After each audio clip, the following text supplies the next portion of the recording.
Would you like to come out today? Oh, yes, please, said Edward. So they lit his fire, made lots of steam, and Edward puffed away.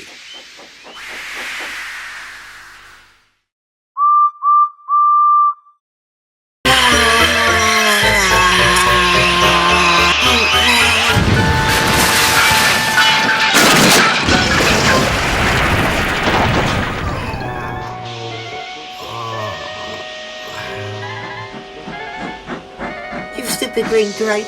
What you've done to my beautiful factory! You've ruined the machinery! Do you know how many people you could have killed? You have no idea how much destruction you caused! My bunker! You have to sell a bunch of stuff, then we're gonna fix everything. The accident wasn't your fault, Percy. Dennis had a bit of a leak, it seems. Sorry. Why the yard entrance is at the bottom of a hill, I have no idea. We really should have seen this coming. Anyway, in addition to an overhaul, we will be giving you a few modifications as well. Thank you, sir. Hello everyone, and welcome to the first episode where I'll be showing off a custom redo. This is Percy, Mark II.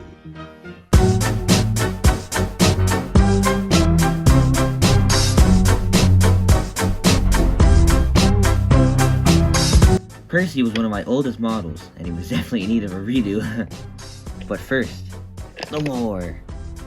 Percy was built in 1924, the same year as Thomas, the design of... He worked as a contractor's locomotive, doing various odd jobs all over the northwest of England and gaining various new parts as time went on. He really is a hodgepodge.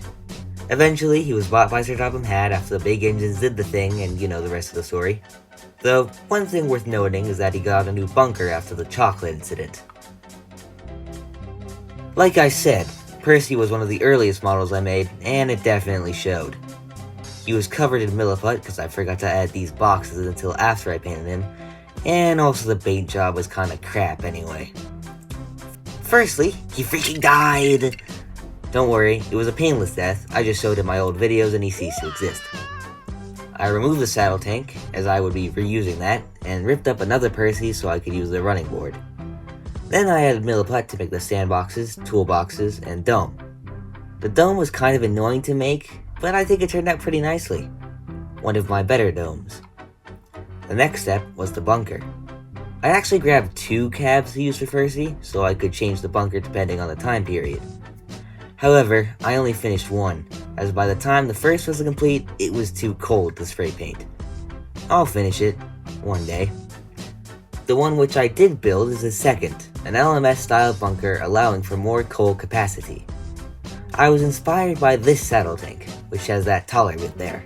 Not to mention the Northwestern is pretty closely linked to the LMS, so they'd have some of their design cues. Anyway, I'm quite pleased with how the bunker turned out, and the shaping as a whole. Some of my best work yet. Once that was complete, it was off to painting and lining. Instead of all those stripes, I decided to give my Percy more prototypical lining. I just think it looks nicer. I painted the entire front of the saddle tank black, and added the gray running board.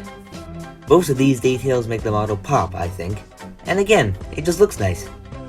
I replaced the face with a take-and-play one, as the old one was just too big. In terms of lining, I think this is some of my best work yet. Not to toot my own horn, but it just looks so right. I'm so proud of it. After the lining, all I left to do was paint the dome and number, and he was done. Yay. Okay, for real this time. This is my best custom yet. I am so happy with how he turned out. It's exactly what I pictured him looking like. I mean it when I say that this is the epitome of how much I've improved as a modeler. Just looking at the difference between the models shows how far I've come. So yeah, I'm pretty pleased with him. One last thing to note is that, although he featured on the Christmas special, my Percy model will also be in a project I'm currently working on, in light of recent events. I want that project to be as good as I can make it, so if there's no video next week, that's why. So yeah, stay tuned for that.